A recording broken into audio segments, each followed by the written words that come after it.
Let's get it on.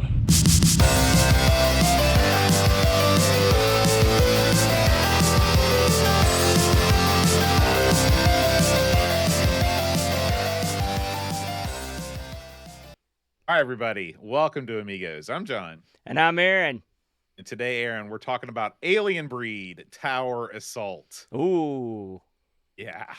Now, Aaron, you know, Aliens, this game unquestionably borrows certain concepts from the old movie franchise / H.R. Geiger or Giger, or however you say his name, Gestalt, if you will.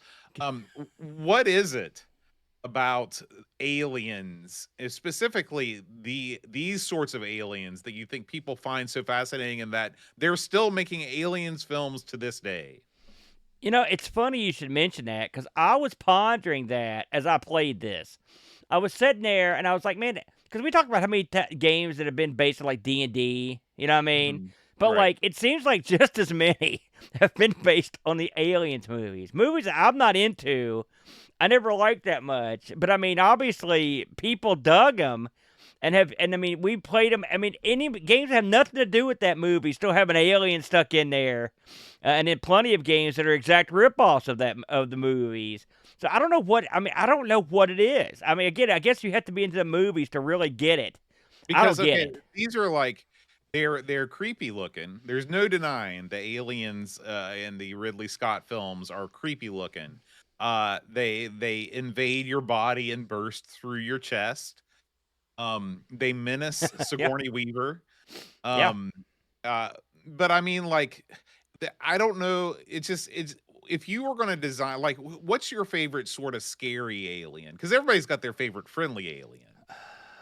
Really, I don't like horror space stuff. Mm-hmm. I'll tell you. I'll give you an example. Remember Superman 2? Yeah. Right? You didn't expect me to say that. At the beginning of that movie, there's astronauts up on the moon. All right, they're putting the American flag down there, and those three jerks from Krypton, they land up there and they menace those astronauts before they basically toss them into space, kill them. They're dead. As a kid, I was horrified because the concept of being like assaulted or killed in space had never occurred to me, and so I think that horror kept up with me because I've never liked anything that was horror based in space, with the exception of a movie called Moontrap that had featuring Walter Koenig, that was Chekhov on Star Trek, and Bruce Campbell as they fight aliens. That was a pretty good one. But aside from that, I even stuff like Independence Day, like it just didn't. I mean, it's okay. It's not horrific, but it just didn't do it for me. You know, I don't know what it is. Yeah. You know, I wonder, because I even feel like the aliens in Independence Day, they're also a little bit Giger-esque. There's kind of a Borg sort of superstructure. All that stuff is kind of tied together.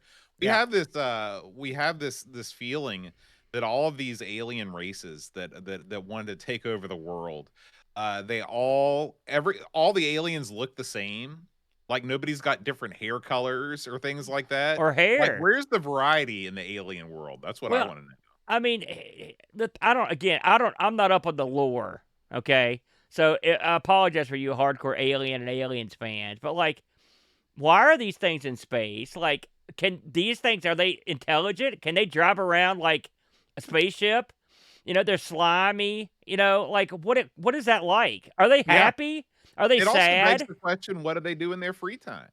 Like, can you imagine those guys like in the back room shooting pool? I don't think so. It's like, you ever watch those Silent Hills or that stuff, or like those horror games? Like, here comes a nurse. It's a sexy nurse, but she's sort of undead. Maybe she's got like a child's leg, and maybe one of her arms is a bear trap. And I'm thinking to myself, when the character's not in the room, what's this chick up to? Is she sitting in the corners having a smoke? You know, what is she checking her phone? Like, what's happening here? You know, these are creatures. Remember those things that have like a mouth in their stomach or whatever, or have no head, but they've got a mouth in their chest or whatever? Yeah. Like, what is that? You know, is it scary or is it just goofy, weird looking? You know, I don't know. I think it's a mirror on what we think is frightening. because Yeah. this is just somebody was sitting, some screenwriter was sitting in a writer's room, with a cheeseburger. They're like, you know what? I'm doing it. Mouth in the stomach. Yeah. Bam. And there it was. So, And where does the food go if you get your yeah. mouth down there? Does it go Yeah. up? What if Good you're in a question. place that has gravity? You see my point. Some Yeah. of this stuff, I mean, I know it's supposed to just frighten you because it's, man is used to the symmetry of man, and so when Mhm. stuff's not symmetrical or stuff's not where it's supposed to be, that's supposed to freak you out or whatever. And maybe it did. I'm not sure it still does. But I don't know. It just I look at it from a different angle and I always think to myself, like, what is this guy gonna do? He's got a pair of scissors for a leg and a chainsaw head. Like, how does this guy survive? Like, what does he do? I don't know. Yeah, so we'll have to ponder that as well as the Patrick Duffy leg. We talk about Alien Breed Tower Assault.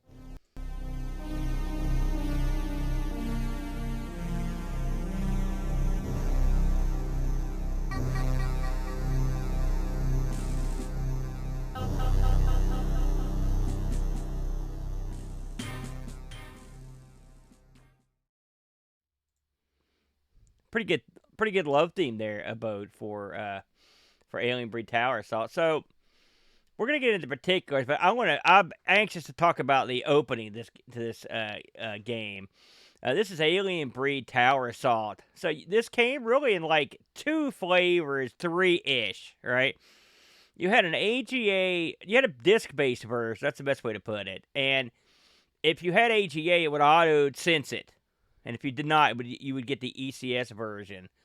And then there's also a CD32 version. That's the one I played because I wanted the extra controls on the stick. This came out in '94, published and developed by Team 17, the winning team, if you will. It's a ton. I mean, they've done a ton, but just to touch on their highlights. Of course, they did all the Alien Breeds, Arcade Pool, the Assassin series, ATR series, the Body Blows. They did Kingpin Bowling, so they weren't all winners.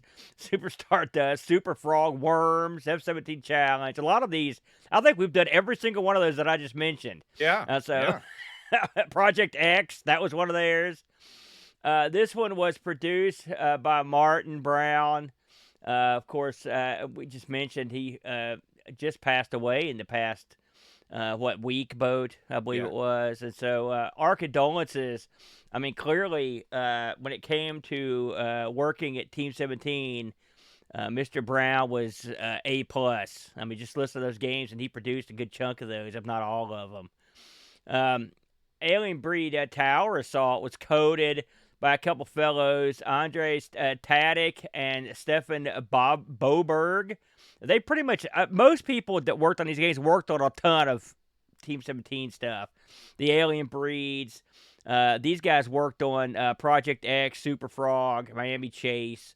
The graphics. Yeah, I was reading about Team 17, and they worked a lot differently than a lot of publishers at the time in that they didn't really have a head office.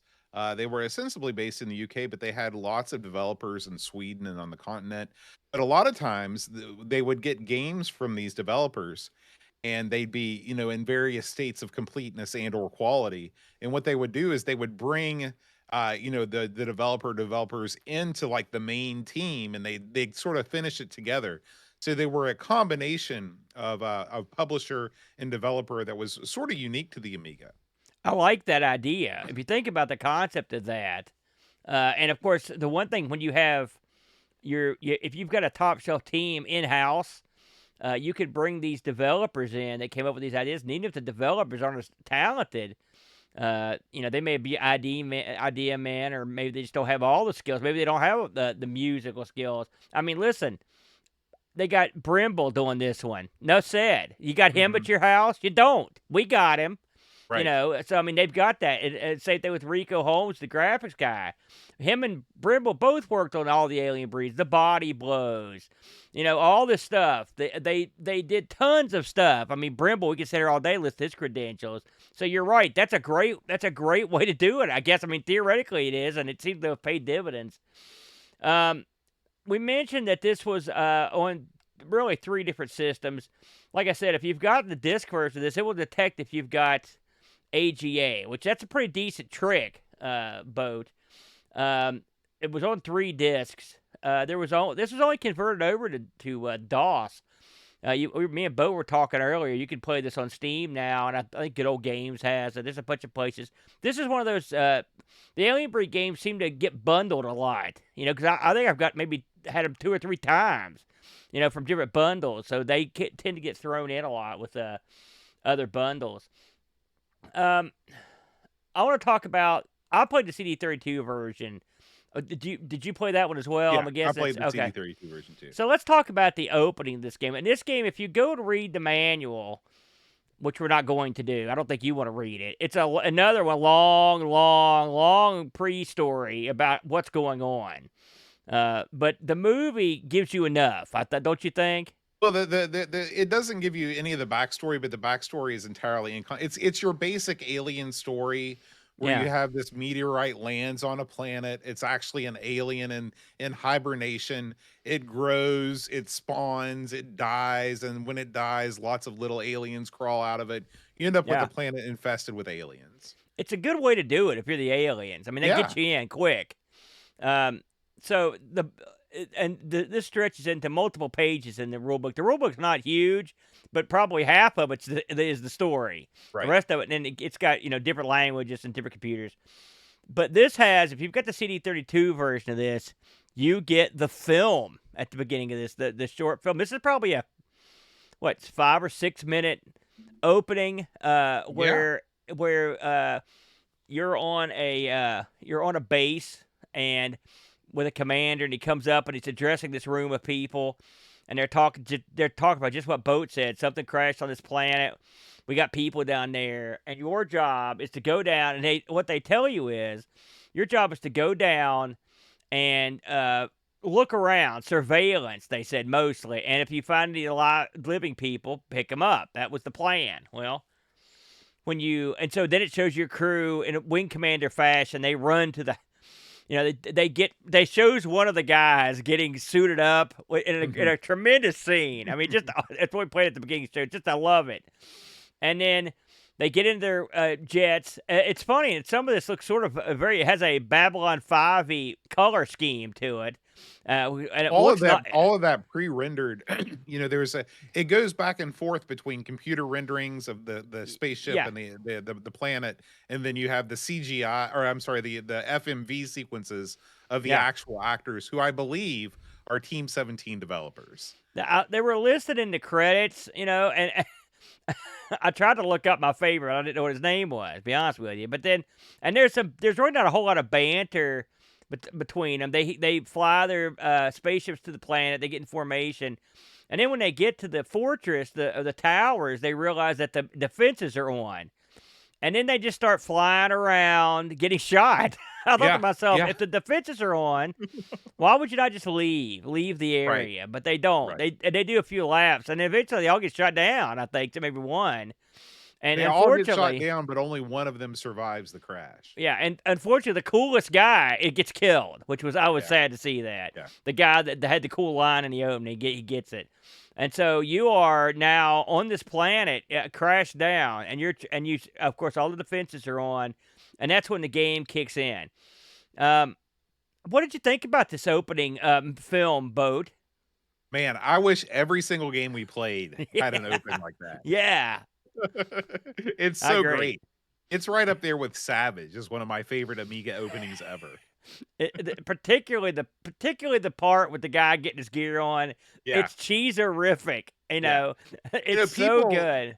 People sort of, online and on the reviews that I read, because I read a lot of contemporary reviews, even back in the day, people were like, man, this is real cheesy.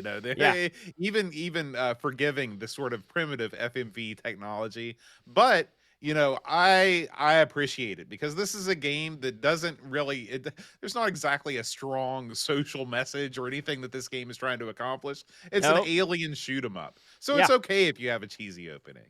So once you the game proper starts, you're treated with the main menu, where you can pick the number of people playing, the difficulty you can pick from. There is no easy, which this game really could have used, but it has normal or hard. It also has, if you're playing multi people, it has the ability to where it automatically splits whatever money you find, which I can see where that would come in handy.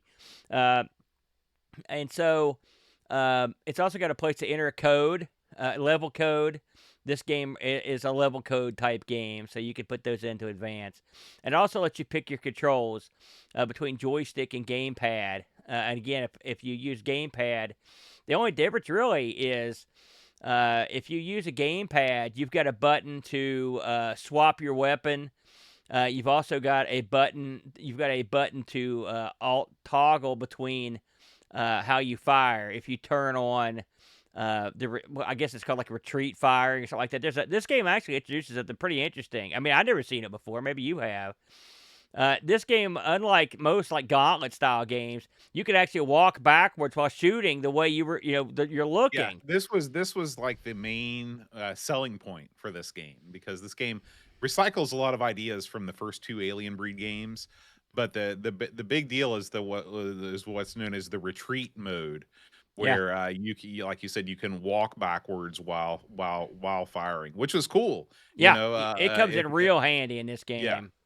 And so here, this is a top-down view, and like I said, the best way I can describe this game, but you can jump in if there's a better way. But it's Gauntlet, but if you replace a D&D theme with an alien infestation theme, that's pretty much the type of game it is. Of course, you don't have the choice between 4 different types of characters in this, like you do in Gauntlet. Yeah, But I mean, it's Gauntlet in in space. space. So, we played, I believe, the original Alien Breed on the show a while back. So we were both fairly well versed in Alien Breed type games. And I would say I would agree with your early assessment. This did not reinvent the wheel, but there are some nice touches. I think it's quite an attractive looking game graphically, and I like the opening tune in particular. I think the presentation is nice. What do you before we get to too far into the gameplay? What did you think about the way this looks and sounds, Boat? Yeah, I thought it looks fine. Again, you've kind of got to look at when this was released. So this was released in 1994. Yeah. I don't know that it looks tremendously better than the first Alien Breed. But that's not to say that the first Alien Breed looks bad too. It is, especially if you play the AGA version. You can see there is a pretty big depth of colors, especially in the blue. One of the big differences I noticed playing the ECS version, which I think this version that we're showing here on the show is the ECS version, but I don't know for sure. I noticed when I was flipping back and forth in between them that the ECS version looked a lot more brown. They substituted a lot of the gradients and the blacks and the dark blues with browns. But yeah, I sort of became obsessed with looking at the character who sort of waddles in a weird way as he moves. His shoulders shift side to side. He kind of shimmies as he walks. And what's weird is the levels where you carry a flashlight, the shimmy remains, but the flashlight holds true, which is odd. Maybe it was a head mounted flashlight. You always see them in Alien movies, though. The flashlight is always mounted on the gun. I think that's a rule in the Alien universe. This is the CD32 version, by the way, that we're looking at. This is the CD32 version. Yeah. Okay. Your dad does waddle a little bit, but I mean, I think if you looked at a human from up above, maybe that's the way we walk. I don't know. Well, we played another game. Remember Heimdall? That sort of has the same is the same sort of thing. And the thing is, what's the alternative is to just have him walking forward with no movement at all. And they probably thought that looked a little bit too plain. And so I can see why they did it. It's just you don't really notice the way that your shoulders move unless you're looking straight down. Yeah, but I mean, I think they did a pretty good job with the look of it. I think I like how a lot of this looks. I don't necessarily like how you interact with the good-looking things occasionally. Does that make any sense? I'll use any of the levels that have the minefields, and that's a horrible place to start you, by the way. Yeah, they're just hard to not hit. I had Yeah. a heck of a time getting around them, and then some areas I would go to, and I don't know if it's because the screen is too drawn in, and by that I mean you're too close to your guy. But I mean, you've always got stuff on top of you all the time, and it reminds me of when we play those card games and the angle's too low. You know what I'm talking about? And this I know you're supposed to feel sort of claustrophobic like in the movies, but like I didn't necessarily need stuff on me. It's hard to get anywhere because you can't see what's coming. I take a lot of unnecessary damage in this because to me, I wish they would have pulled the camera back a smidge more. Is it just me? Did you get that feeling at all? Um, I don't think so. I think that I didn't have an issue with being able to get around. Like I didn't feel like because you're not moving as fast as you are when you're playing like Supercars 1 or something where it really does affect your ability to get around the course. I mean, the more they pull back, the more the level they expose and the easier they make the game. And that's a calculated decision because part of the game is not being able to see, especially environmentally, your surroundings in terms of like where are the health packs, where are the keys, where's the ammo. Um, when I try and compare it in my mind, just kind of eyeballing it against Gauntlet, I do think it is zoomed in more than Gauntlet was. But I think that was a conscious decision on the part of the developers to keep it a little bit more claustrophobic and a little bit more terrifying. Um, I'd say you're you know, right there. you know, the starting I do agree with you about the mines. The One of the most frustrating things and one of the cardinal rules of game design in my mind is you should never force the player to take damage ever. There should never, and that's like if I was designing a game or if I was in charge of the world, that would be one of the laws. And in this game, there are landmines that you can see and you cannot destroy them. There are landmines that are in front of doors and in front of hallways that you have to go in that you have no choice but to step on that mine and take damage. Yeah. And that's bad game design. That's just like putting a tree right in the middle of the slalom gate and Horace goes skiing. You know, it's inexcusable. And so that is it. The first part of the game really rubbed me the wrong way. I agree with you totally about those mines. I think the thinking was, okay, I mean, this is a huge game, Yeah, okay? huge. Um, just looking at the bullet points, it's funny. The first thing that they plug on this new game, fantastic new retreat mode. It's the Yeah, first like I great said, thing. your selling point. But they've got over 50 huge levels, and they're not kidding. It's non-linear game sequences, new aliens, levels where you're in the dark, which obviously. And I love this. The CD version features stunning 3D space opera animation. I love that. And of course, if you get the CD version, you also get Alien Breed 2 shoved in there. I think they wanted to milk as much of the outside stuff as they could. And I can understand, I guess, why they would have mines out there Well, from a I story mean, perspective. But I just don't. I don't. I'm like you. Can I not shoot the mines? you should be They're able to right shoot the there. mine. I mean, You're right. that's just that would have solved everything. Yeah. I I wouldn't have understand. complained. I understand why they started you outside because the part of the fun of this game is that you have options from the very beginning in the order that you complete the levels, and the outside world serves as kind of the hub at which you go to these different towers. Yeah. So and I thought that the is it no, yeah, and my problem is that I refamiliarize myself with a lot of the earlier games too, and so sometimes I confuse myself with what's in there because I was about ready to talk about the helicopters, but the helicopters are an Alien Breed too, so never Yeah. mind. This game, we should. We've talked about the graphics and the sound to a certain degree. Let's talk about the gameplay itself. This game is really hard, which is a staple of the series, and this one's just as hard as any of the other ones I played. It's rock hard, in fact.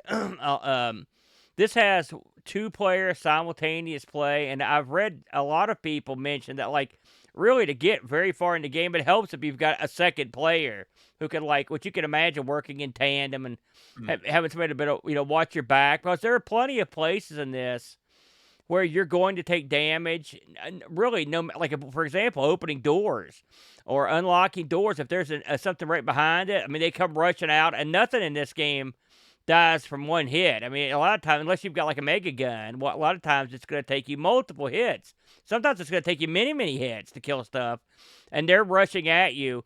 This keeps the sort of gauntlet style monster generator. In this case, these holes appear in the ground, and the aliens come up out of these holes.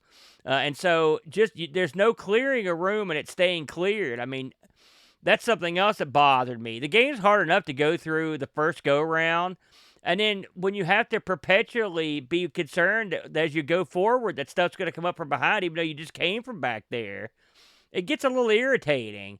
It's something I don't think the game necessarily needed. Of course, this is an era that games were harder, yada yada, and I could see where people buying this game would be okay with that. But in 2024.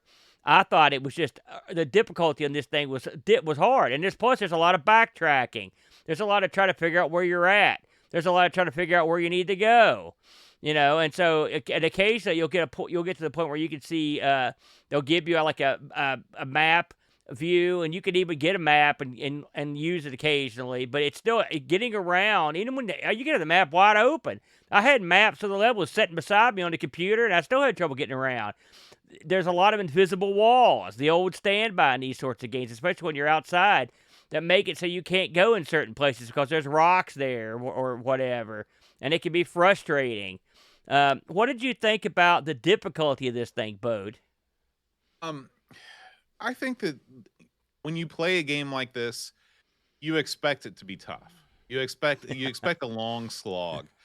This Yeah, I game was suppose. designed for people that like games like Gauntlet, where you're essentially just doing the same thing over and over ad nauseum until you either beat the game or you turn it off. People really enjoy just sort of mindless shooters. It One thing that sprung to mind was that this game is essentially also just a 2D version of Doom. Doom. I think Doom was already out by this point. You're collecting keys, you're going through doors, you're opening different areas, you're killing the same sort of monster over and over and over again. um to me, uh things got real tedious real quick, and it wasn't so much the difficulty in that, like, felt like I was over swarmed by the monsters. It was more the fact that you have to juggle so many things at once in this game. You are dealing with everything hurting you. There's everything that you touch that is moving is going to hurt you. You've got to keep an eye on your ammo. So one of the great things about Gauntlet is that you can just fire with abandon in Gauntlet. You can spam that attack button, and you can just mow down wave after wave after wave of enemies. Well, in this game, you've got to keep an eye on your ammo, and there might be times where you don't want to blow away waves of enemies. Maybe you've got to avoid them because you are trying to just make it through an area because there's no more ammo. And then you're doing this calculus in your head with the unexplored area in the level that's left. Is there more ammo or is there more health? So if there's more health, then I should just kind of damage boost my way through this area and get to the health, because I know there's not enough ammo left for me to fight, or the other way around. And to me, that takes a lot of the fun out of sort of the wanton violence that you can inflict in this game. I would have much preferred to just have infinite ammo and not have to worry about that. That said, I rarely ran out of ammo before I ran out of health. Yeah. The health pickups are few and far between. I would have much preferred when you go to a computer, you can buy health in the computer, but you can't save it for when you need it. It's basically it's just like when you pick up health packs on the ground. They heal you immediately. What I would have liked to have done is had a reserve of health packs that I could draw upon as I needed them. That would have made the game more fun for me as I slogged through these levels. Um, this game does include various missions to complete. It's not just like destroying the kill all the monsters or find the exit. You do have to destroy various like power stations or other things in there. So there is some quote unquote variety in the missions, but the bulk of your time, 99.9% of your time, you're going to be going through hallways, firing your weapon at aliens that are all the same, and until you get to the next level in which you'll do the same thing. There are some self-destruct sequences. You have to escape within a certain amount of time. There are some sequences that are in the dark, so it just makes it even more difficult because you can only see the glowing blue eyes of the aliens. Um, it's massive. There's a ton of levels. Uh, you can upgrade your gun. I think all that stuff is fine, but the core, this is just not the type of game that I enjoy because you are there's not enough enemy variety. There's not enough background variety, and of course I realize that that's just not what this game is. They can't have like a level where all of a sudden you're in like it's a haunted castle, or this is the carnival level. That's not what this game is about. But to me, just like a dungeon crawler, there's just not enough variety in the backgrounds. There's not enough variety in the enemies for this to be a game that I'd want to stick with. I also have complaints about the UI. I think in Tower Assault they took a step back from Alien Breed 2. In a game that tracks your ammo, you need to have a numerical gauge that shows you how much ammo you have. You need to have a life gauge that shows you exactly how much life you have. This game uses a combination of like various depleting meters that I still don't understand how it works. You've got like a light colored meter and a dark colored meter. There are various heights. Some of them go down more quickly than others. To me, this is awful game design. In Alien Breed 2, you have an ammo that shows 247 shots left. That's clear and easy to understand. They need to have the same thing with health. They got it right in Gauntlet. You have 867 health left. If you touch an alien, it goes down to 666 or whatever. Why they use these gauges, I don't know. Also, this game, when you're playing a two-player game, or if you're playing a one-player game, the two-player slot mirrors your stats. Like that just seems lazy to me that they would do that. I think that they could have designed the UI in this game a heck of a lot better. I also think that the computer, the way that you upgrade your weapons and stuff, none of that is clearly explained in the manual. There are 3 different levels of power for each weapon. When you upgrade your weapon, you don't know exactly what you've got. There's no way you can look at like an inventory menu. All of the weapon stuff, like the weapon stuff is fine. Like when you're firing the different types of weapons, it shows different types of bullets and things. That's all good. I just wish that they would have implemented more of like a role-playing game type thing where you could see the statistics of the weapons and exactly how much more effective they are, because you're spending tons and tons of money on these weapon upgrades when you could be spending them on health upgrades or extra lives or whatever. I mean, I think you nailed a lot of it there. In terms of the bars, I always assumed that the dark bar in the back was like your potential, and then the bar in the front was what you had currently. But that's what I thought. But I don't hold me to that. Would I rather have a number? Oh yeah, the dark bar just got refilled, so that's that. Yeah. As we're watching it, so that's not correct. Like I said, I watched these things all week, and I still can't figure them out. Well, I mean, like I said, I would rather just have the numbers, like you said, or like you could say like. You have 50, the max is 200. That's fine. Right. That would be makes fine. sense. You can tell at a glance. So there's that. I thought I didn't have it too much with the interface per se. It is what it is. It's for 2 people. There's these kind of games bug me. It always bugs me when you have to get money to get weapons in a game like this, where you're literally sent by the government to save everybody. I'd rather just find the weapons, or now I know.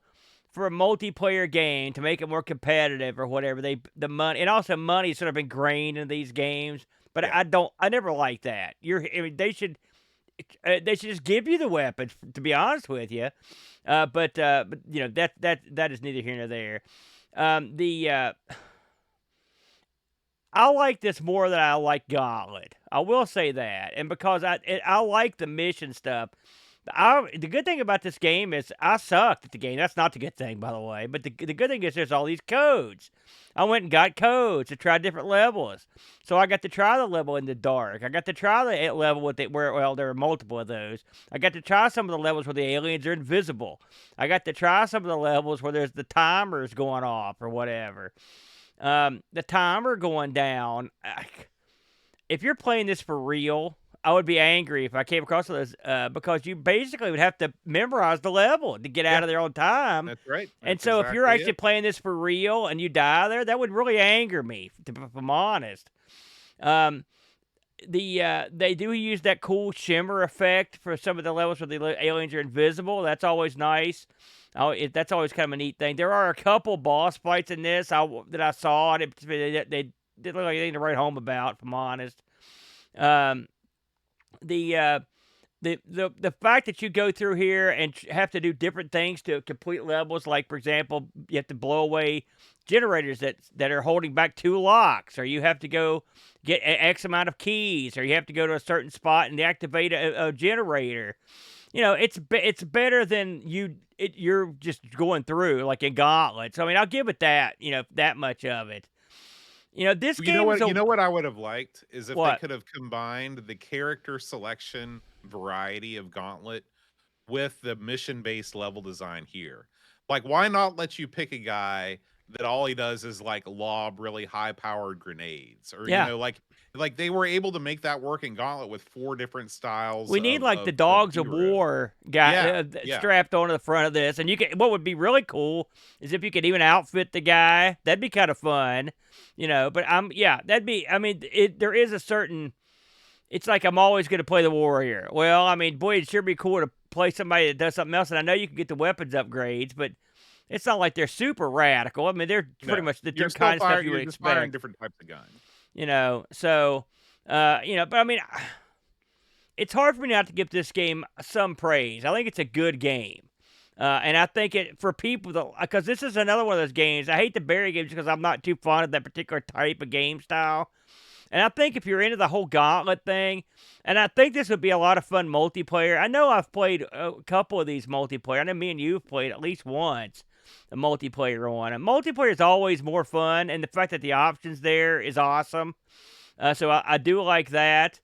I like the CD32 control support. I like the CD32 movie. There's an ending movie, which is less cool, but it's still there. They did film something, that's cool. You know, the fact that it's huge, there's a lot of gameplay here. So if you and your buddy want to spend a weekend trying to beat this thing, it's there for you. You could do it. You know, it'd be fun to try. So I guess I like this game, but I don't necessarily love the game. How about that? Does that mean? Yeah, I think that this is another one of these games that accomplishes exactly what it set out to do. Yeah. You know, they're capitalizing on the success of a successful series. They've broadened the scope. They've made it non-linear. They added a space opera. I mean, I can see. I mean, I don't. Don't placate them with that. They didn't do any space opera, soap opera. I don't think that.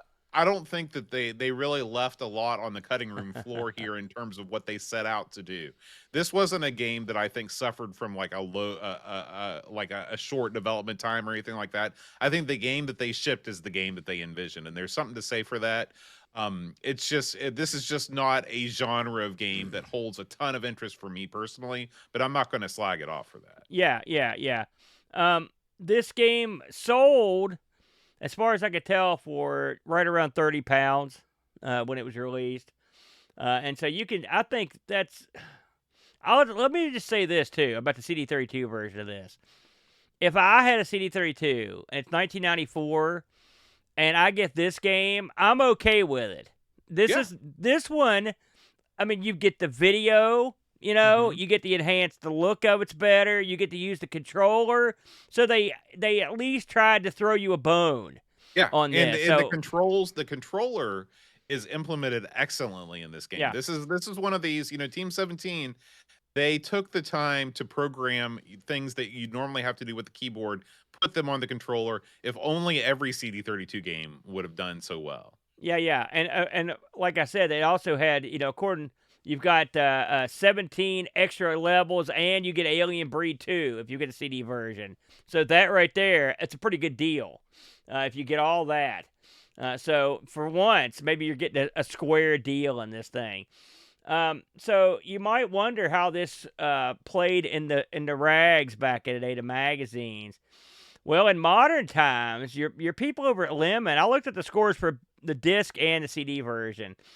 Lemons gave the CD version this at 8.46, and excuse me, they gave the disc version an 8.46, and the CD version got an 8.22. So you lost about the same. The lower scores on this 85% for the CD32, 81 for the ECS version. The magazines of the day really were all over the map on this boat. I mean, it was very odd. Amiga Action gave this a 91%. Amiga Computing gave this an 84. Amiga Format gave it an 83. Amiga Joker gave it a 74. Amiga Power gave this a 46. Yeah, I And mean, I so, wouldn't I wouldn't really call that all over the map. Most mags scored this well. Amiga Power hated it. well, I I read the look. Amiga I read the Did you Amiga read it? Power review, Yeah, yeah.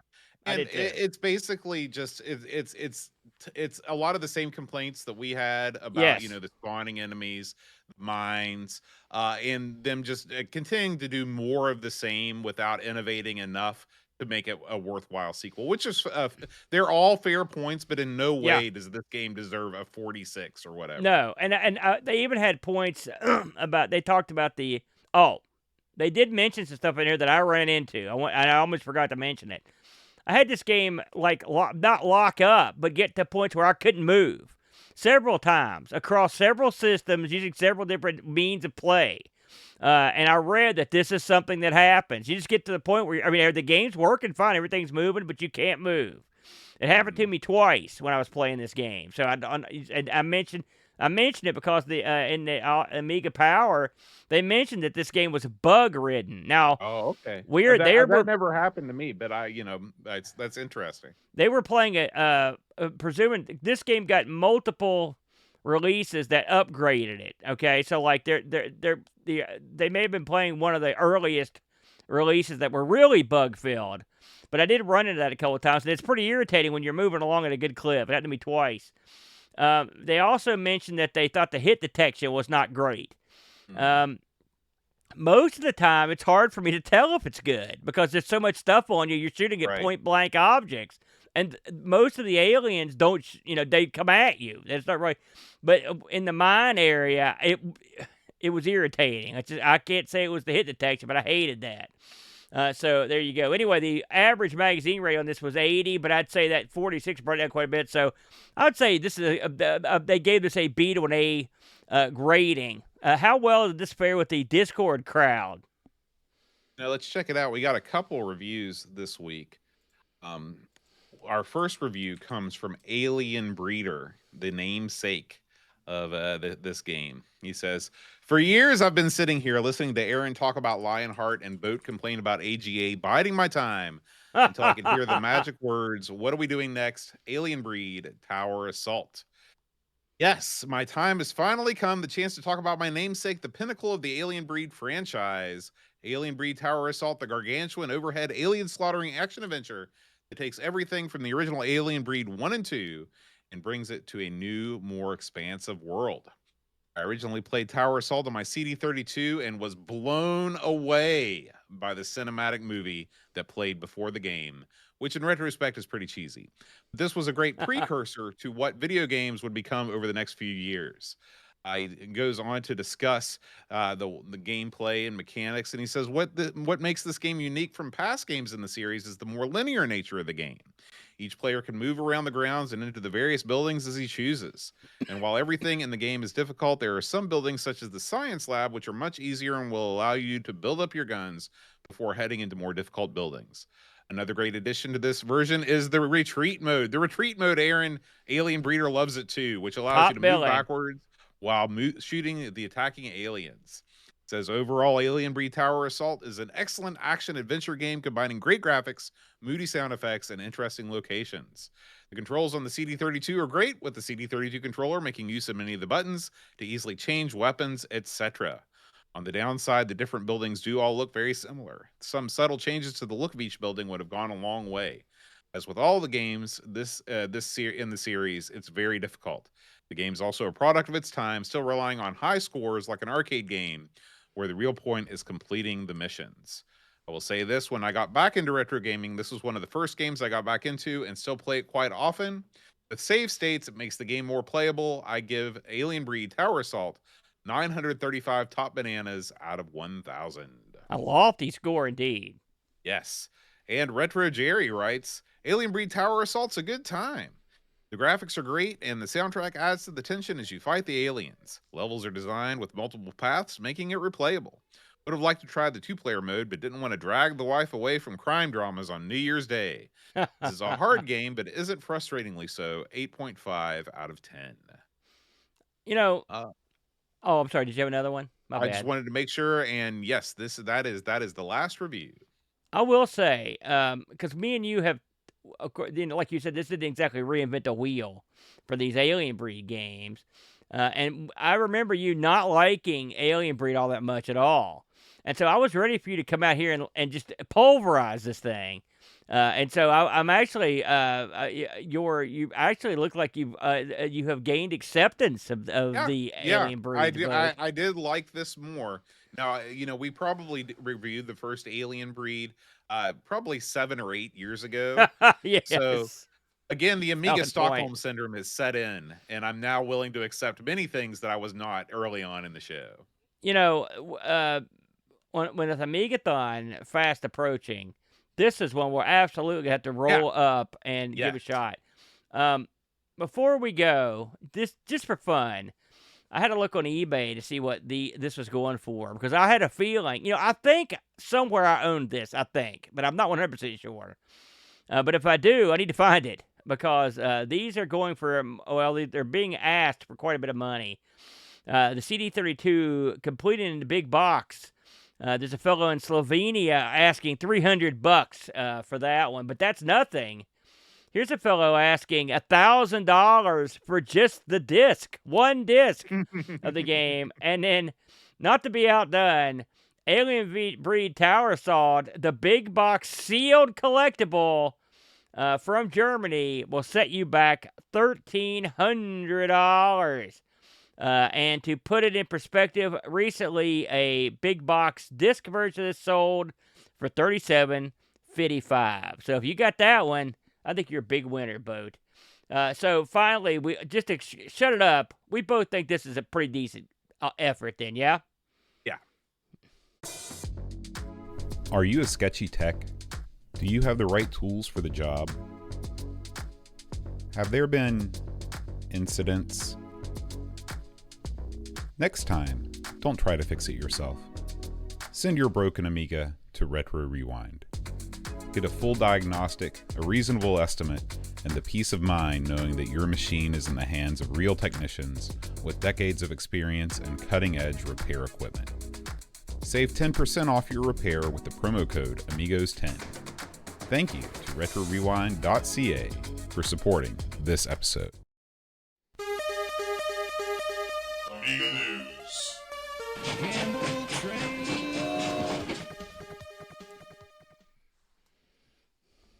All right, Aaron, it's time for a week of hot Amiga news. First up, Woo! we've got a story about Yoomp. Yoomp, Aaron, is a game that I first played on the Atari 8-bits. I guess the story behind this is that this was originally an Atari XE XL game. Then it was ported by RGCD and Cyctronic software on the C64, and now that version is making its way home to the Amiga.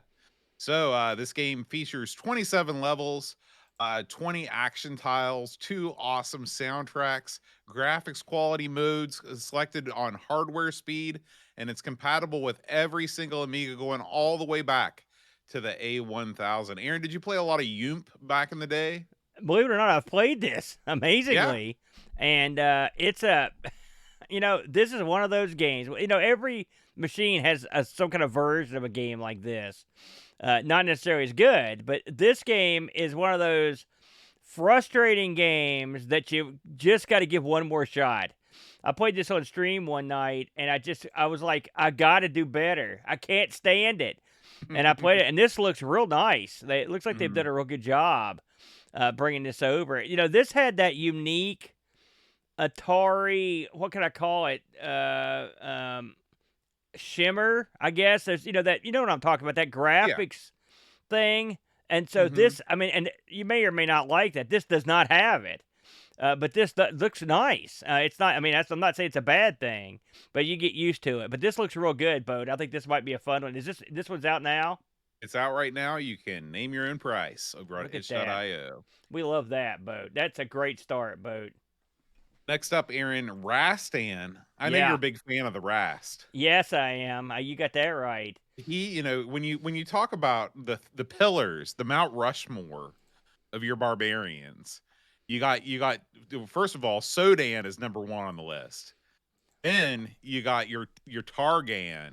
Number 3 with the bullet is Rastan. Don't forget the Savage guy. He's in there. That's right. He's like the guy that you can see in profile on Mount Rushmore. This game, I saw this on Blue Sky the other day when I was tooling around. So let me explain. This is not emulation here. This is someone going back and recreating Rastan on the Amiga, like from the ground up. So and complete with the music, because the music is key in this game. You know what I mean? That's what this game's known for, really. It's not as much the game as it is the awesome opening tune that this has. And they did a pretty good job with it. Without playing this, just watching someone play it, looks pretty solid. I admire anyone that would actually attempt this, because, when you're trying to simulate an arcade machine, that's tough to get over, because people are always going to be holding it up against the arcade version. You know what I mean? Right. And so most of the time, all you can do is go down and not up. And so I think they did a pretty good job with this. In fact, I think they did a beautiful job. And I'm looking forward to trying it out. By the way, Uncle Larry chimed in. I was thinking the same thing. We got to put Thundar on the Barbarian list, too. He was awesome. Thundar the Barbarian. And I would also... well, listen, if it's video game only, I think we got him. But if it's not, we got to put Thunder on there. But yeah, this looks good. I can't wait to see more action on this. It'll be a lot of fun. I downloaded the first level demo so we can give it a shot in Amigathon. Oh, beautiful! Oh, well done, sir. All right. We have a couple sad stories here. First one, as we alluded to earlier, Team 17 co-founder Martin Brown has passed away at the age of 57. According to this report from gamesindustry.biz, he passed away peacefully in his sleep, surrounded by family, following a prolonged battle with a series of strokes. So our hearts go out to Martin's family. And of course, we celebrate all the great things that he did at Team 17. And how much, Team 17 was really the last major supporter of the Amiga as a platform. They were one of the last people to pull up the stakes in, I think, 96 or something like that. So hats still off. around. Yeah, and of course Team 17 is still around, but they supported the Amiga in a way for a much longer time than many other publishers did. This is just a tremendous loss at only age 57. He will be missed by not only his fellow developers, but everybody who plays all of the games that he was part of. If you look at his credits as a producer on the Amiga, we went over some. It's crazy that we just happened to do one of their games today, but I mean, it's off the charts. So many hits that were put together under his watch. He, as someone who made stuff for the Amiga, he was on the top tier. And you're right, 57, way too young. Our condolences to his family. Up next, we have one more sad story. Mark Silby, who is the creator of Super Skid Marks, Gloom, Blitz Basic 2. He has also passed away. There's not as much information about his passing. According to this post on the English Amiga board, Galahad writes that he's passed away after a short illness at the start of December. Another tragic loss in the Amiga community. Think about whenever we think about Blitz Basic, I always think about Super Skid Marks, and I didn't realize that they were tied together. Lots of great games programmed in that language, and of course the Skid Marks series is massive. Yeah, he was also he also worked on Gloom. Remember Gloom? Yeah. So that got a lot of action. I believe wasn't he the actual? I think he actually started Acid Software.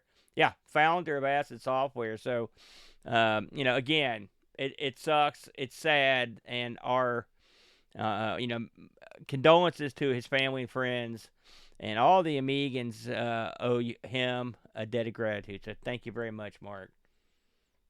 All right. One of the things about the news is that you suddenly have to shift gears. So we're going to shift out of sad mode and shift back into happy mode here. We have a new game. This one utilizes the old it's called The Grid, and it's got multiplayer action for up to 10 human players. When this was shared on the Discord, I think that there's an 8-player adapter that is available for like a joystick adapter. Yeah. And then you've got a couple people on the keyboard. This would be a really fun one to play at Boat Fest, don't you think? Oh yeah, this looks good.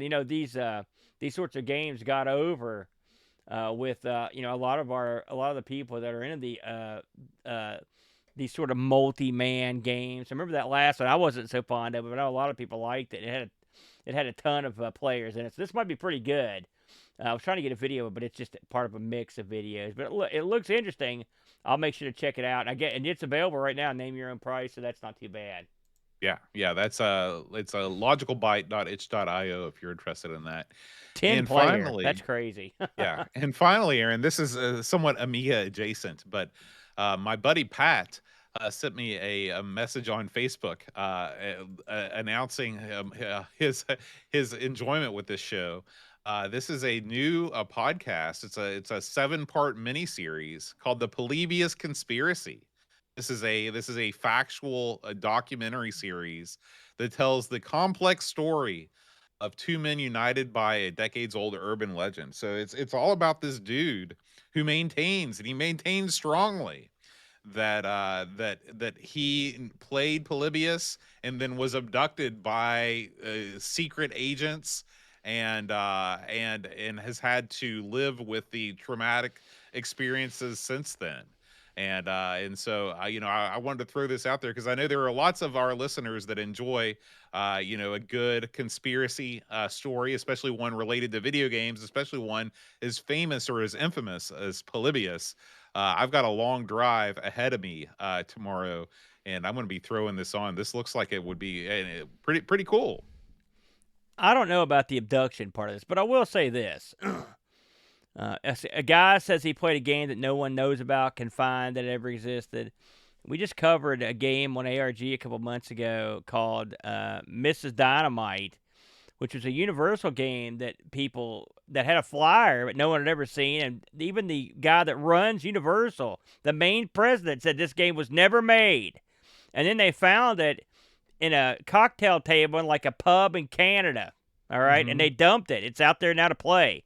So can a game exist that no one remembers making, producing, or manufacturing? Yes, I believe that absolutely can happen. Will you be abducted for playing it?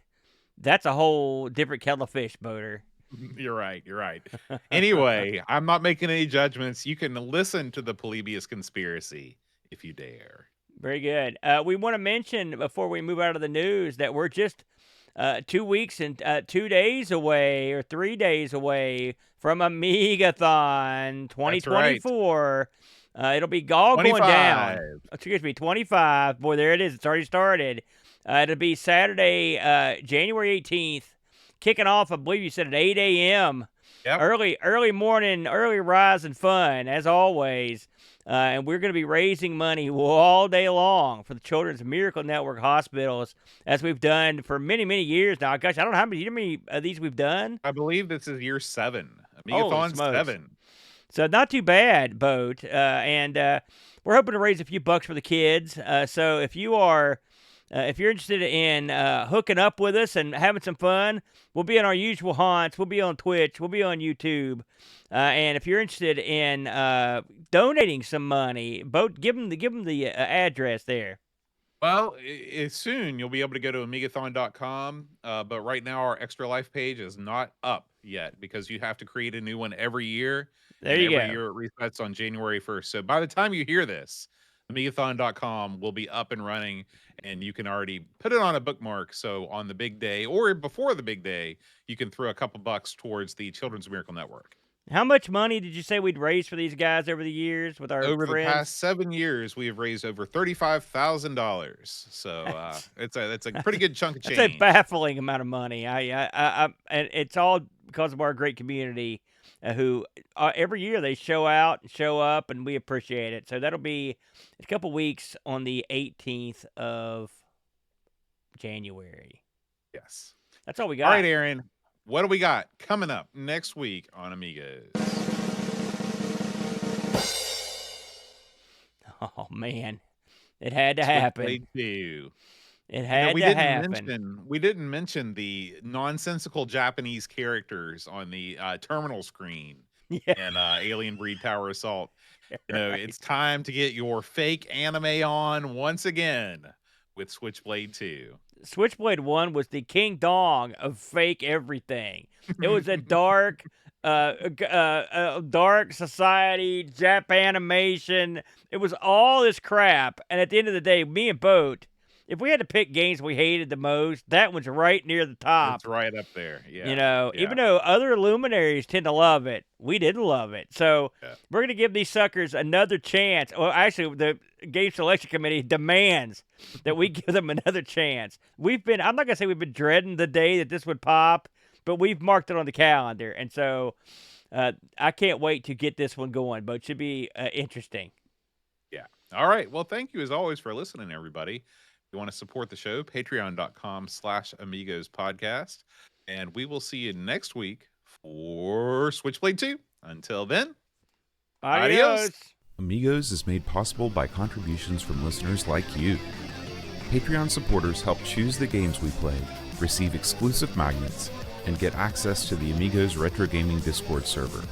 Visit patreon.com/Amigos podcast if you'd like to support the show and join our community.